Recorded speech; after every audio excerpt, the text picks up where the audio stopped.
एक समय की बात है। एक राज्य का एक राजा था जो कि बहुत अमीर था।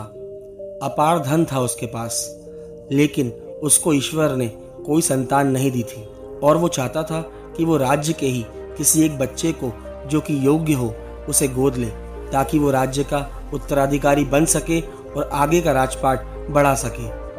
तभी राजा मंत्री को बुलाता है और कहता है, मैं बहुत परेशान हूँ। आखिर मेरे मरने के बाद ये राज्य कौन संभालेगा और इन सब बच्चों में मैं ईमानदार और बुद्धिमान बच्चा कैसे पता लगाऊं।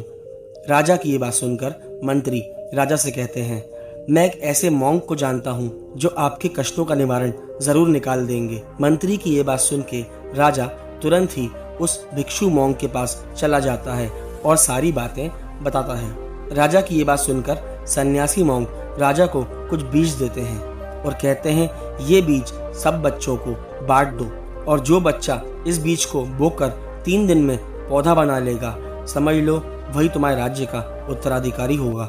सन्यासी मॉन्क की ये बात सुनकर राजा भी यही करता है। बच्चों को 3 दिन का समय देता है और कहता है, जिस बच्चे के लगाए गए बीज से पौधा निकलेगा वही इस राज्य का उत्तराधिकारी होगा। राजा की ये बात सुनकर सब बच्चे बीज को अपने अपने घर ले जाते हैं और जहाँ जगह मिलती है वहाँ उसे बो देते हैं। अब 3 दिन गुजर गए थे। राजा ने दरबार में सब बच्चों को वापस बुलाया और देखा गया सभी बच्चों के बीज से पौधा निकला हुआ था, लेकिन एक बच्चा और वहाँ आया था जिसका बीज इन 3 दिनों में फूटा तक नहीं था।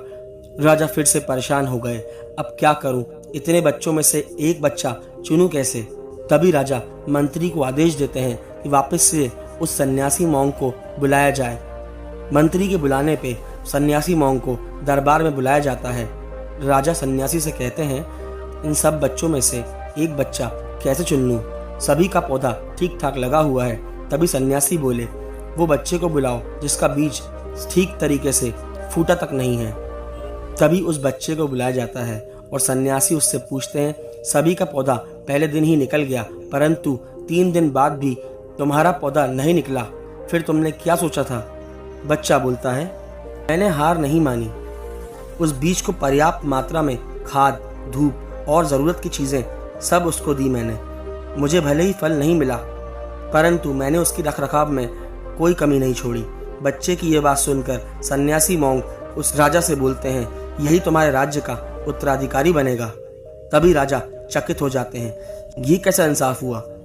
तभी सन्यासी मॉन्क बोले, जो बीज मैंने बाकी बच्चों को दिए थे वो 1 दिन में फूट कर पौधा बन गए।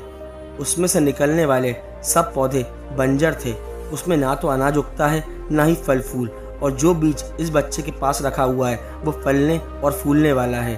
और इसके साथ ही बीज ना फूटने के बाद भी इस बच्चे ने उसके रखरखाव में कोई कमी नहीं छोड़ी, और कोई और बच्चा होता तो कब का हार मान चुका होता और यहाँ पे आता ही नहीं। और ये बच्चा यहाँ तक फिर भी आया और जो सच्चाई थी उसने वही बताई। इससे सच्चा और नेक बालक तुम्हें कहाँ मिलेगा। सन्यासी मॉन्क की ये बात सुन के राजा प्रसन्न होते हैं और तुरंत ही उस बच्चे को अपने राज्य का उत्तराधिकारी बना लेते हैं। हमारे जीवन में भी कुछ ऐसा ही होता है। हमें कभी ना कभी कोई ना कोई स्थिति में जब कोई रास्ता नहीं मिलता तो हम कार्य से निराश हो जाते हैं और ये सोच लेते हैं कि हम इस कार्य को छोड़ देते हैं, हमें फल नहीं मिल रहा है। मगर सच तो ये है कि मेहनत और सच्चाई से भरे हुए काम में हमेशा जीत सच्चाई की ही होती है। भले सफलता जल्दी मिले या थोड़ी देर से, हमें हिम्मत कभी नहीं हारनी चाहिए।